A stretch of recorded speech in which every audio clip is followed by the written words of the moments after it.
फडणवीस साहेबांना एखादा छोटा मोठा नोवेल असेल तर तो देखील फेकून मारला पाहिजे। या सरकारच्या पुढे इंग्रज सुद्धा फेल आहे। फडणवीसांना गाजर दाखवण्याशिवाय दुसरं काही जमलेलं नाही। फडणवीस हे मुख्यमंत्री झाले तेव्हापासून महाराष्ट्रामध्ये फक्त आणि फक्त फसवणे, थापा मारणे, चुना लावणे, मातीमोल करणे आणि नाही जमलं तर त्याला जेलमध्ये टाकणे, ईडीचा वास देणे आणि ईडीतून जर भाजपात नाही आला तर मग त्याला जेलची वारी किंवा नोटिसा दाखवणे हा एक कलमी कार्यक्रम चालू आहे। हा शेतकरी हा दिन झालेला आहे आणि प्रधानमंत्री मात्र जोमात आहे। लढावं तर कुणा विरोधात लढावं, जो कोणी लढतो त्याला आधी तुला जेलमध्ये टाकू अशा धमक्या दिल्या जातात। आज बंधूंनो, महाराष्ट्रामधली शेतकऱ्यांची परिस्थिती काय आहे आपण जेव्हा बघतो, या सगळ्या गोष्टी बघितल्यानंतर आपल्याला निश्चितपणानं वाटतं की लढावं तर कुणा विरोधात लढावं, कारण जो कोणी लढतो त्याला आधी तुला जेलमध्ये टाकू अशा धमक्या दिल्या जातात।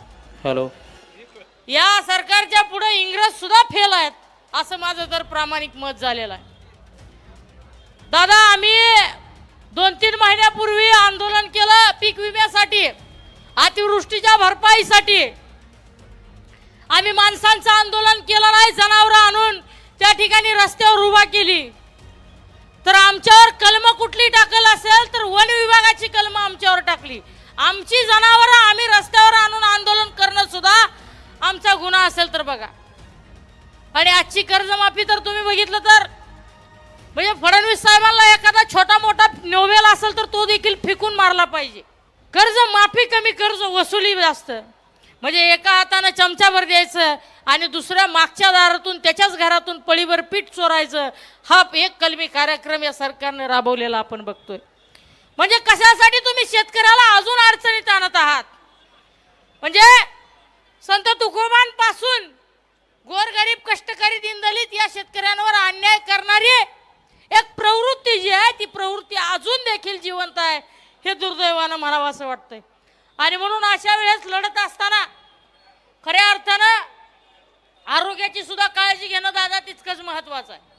आज महाराष्ट्रामध्ये परिस्थिती काय आहे? एक आंदोलन केल्यानंतर सरकारची सगळी यंत्रणा अलर्ट होते। सगळी यंत्रणा आंदोलन, प्रश्न, मागण्या मान्य करून घेण्याऐवजी काही विशिष्ट यंत्रणा देखील अशी असते, हे आंदोलन मोडीत कसं काढता येईल, या आंदोलनाला गालबोट कसं लावता येईल, किंवा या आंदोलनामध्ये असणारे कच्चे दुवे कसे शोधता येतील। आणि घोषणा देण्याच्या बाबतीत फडणवीस साहेबांचा नाद कुणी करू नका। जिथं जातील त्यावेळेस तिथं प्रायव्हेट जेट मधून गाजराची पोतीच घेऊन जातात। ते गाजर वाटपाचा एक कलमी कार्यक्रम फडणवीस साहेबांकडून चालू असतो। त्यामुळे या कर्जमाफीच्या देखील बाबतीत उद्या आंदोलन पेटलं तर हे अशाच पद्धतीचं गाजर दाखवण्याचं काम करतील। फडणवीसांना गाजर दाखवण्याशिवाय दुसरं काही जमलेलं नाही।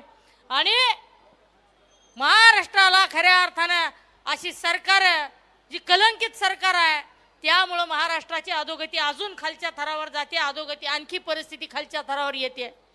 कुठेतरी शेतकऱ्यांना गरज होती आणि एक आशेचा किरण आदरणीय रोहितदादांच्या माध्यमातून खऱ्या अर्थानं महाराष्ट्रातल्या शेतकऱ्यांना लाभला आहे, ही आनंदाची बाब म्हणावी लागेल। समजा विचार करा, एखादा घराणेशाहीतला नेता असता, आरामात निवांत राहिला असता, एसी मध्ये सुटाबुटामध्ये राहिला असता, परंतु दादांनी परंपरागत राजकारण पुढे नेत असतानाच मॅनेज न होता किंवा त्यांच्याशी संधान न साधता रस्त्यावर उतरणं आणि संघर्ष करणं प्रसन्न केलं, ही खऱ्या अर्थानं नेतृत्वामधलं कलागुण आहे आणि नेतृत्वामधलं कौशल्य आहे। आणि हे नेतृत्वाचं वैशिष्ट्य आहे असं म्हटलं तरी वावगं ठरणार नाही। आज शेतकरी हा महाराष्ट्राचा, देशाचा जिव्हाळ्याचा प्रसंग आहे। कृषी प्रधान देश आपण जेव्हा बनतो तर तो फक्त आणि फक्त कृषी प्रधान न राहता आता त्याची अवस्था कृषी प्रधान राहिलेली नाही। कृषी हा, शेतकरी हा दिन झालेला आहे आणि प्रधानमंत्री मात्र जोमात आहेत, असं या वाक्याची आणि या शब्दाची अवस्था झालेली आहे। मेलोडी चॉकलेट वाटपाचा कार्यक्रम घ्यायचा, कुठं लहरी राजा आणि आंधळी प्रजा म्हटल्यासारखं तुम्ही काही सांगायचं, निर्णय घ्यायला लावायचे, थाळ्या वाजवत फिरा म्हणायचं। मला तर वाटतं काही दिवसानंतर आपल्या गोरगरीब शेतकऱ्यांना तुम्ही काही पिकवू नका, केळीची पानं गुंडाळून जंगलामध्ये वावर करत राहा, अश्मयुगासारखं तुम्ही राहा, अशी सांगतेत का काय असं मला भीती वाटायला लागली। आणि त्यांची आजची परिस्थिती आणि मनस्थिती पाहता ते कधी ह्या गोष्टी सुद्धा सांगू शकतील, कारण ज्या माणसाला शेतकरी शेती प्रश्न किंवा तमाम महाराष्ट्रातील गोरीगरिबांची नसच माहीत नाही, ती लोक कुठल्याही थराला जाऊ शकतात एवढं मात्र नक्की आहे. आज कर्जमाफीची आकडेवारी दादांनी जेव्हा आपल्या सर्वांच्या समोर मांडली तेव्हा अक्षरशः ज्या लोकांना शेतीमधलं समजत नाही त्यांनाही समजलं की आपल्याला खऱ्या अर्थानं उघड उघड चोरी केली जाते, आपल्याच खिशातून माल काढून आपल्याच खिशात त्यातील एक नोट टाकली जाते ही आपल्या सगळ्यांच्या लक्षात आलेलं आहे.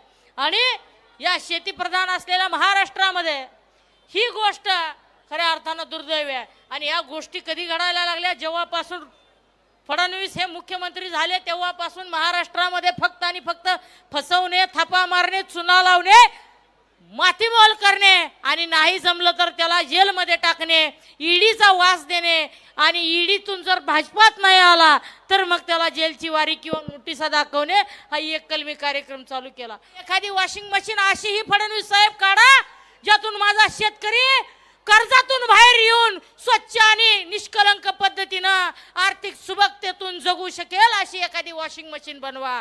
फक्त भारतीय जनता पुरती वॉशिंग मशीन बनवू नका. ज्या वॉशिंग मशीन मधून बाहेर आल्यानंतर प्रत्येक शेतकऱ्याच्या खात्यावर 10 लाख रुपये येतील, त्या वॉशिंग मशीन मधून बाहेर आल्यानंतर प्रत्येक शेतकऱ्याच्या बाजूच्या खोलीमध्ये धनधान्य असू द्या किंवा खत बियाणे असू द्या भरभरून असतील अशी एखादी वॉशिंग मशीन काढा. शेतकऱ्याच्या पोराच्या आणि मुलीच्या गळ्यामध्ये हातामध्ये सोनं लख पडलेलं भरभरून असेल. मात्र अशी वॉशिंग मशीन ते आधी कदापिही काढणार नाहीत. ते वॉशिंग मशीन फक्त एकाच माणसासाठी बनवतील, अदानी आणि अंबानी. दुसऱ्या कुणासाठी अशी वॉशिंग मशीन बनवणार नाहीत.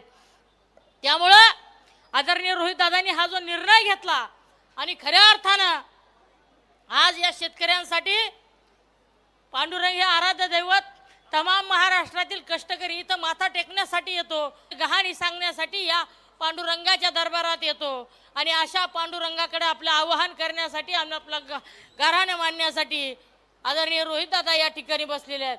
खऱ्या अर्थानं दादा इथला अनुभव असा आहे की या भूमीमध्ये जे जे आंदोलनाची ठिणगी पडली त्या आंदोलनाला यश मिळाल्याशिवाय राहत नाही. रोहित दादांच्या रूपानं खऱ्या अर्थानं महाराष्ट्राला पुन्हा एकदा यशवंतरावांच्या विचारांचा वारसदार मिळाला असं म्हटलं तरी वावगं ठरणार नाही, एवढं लक्षात ठेवा.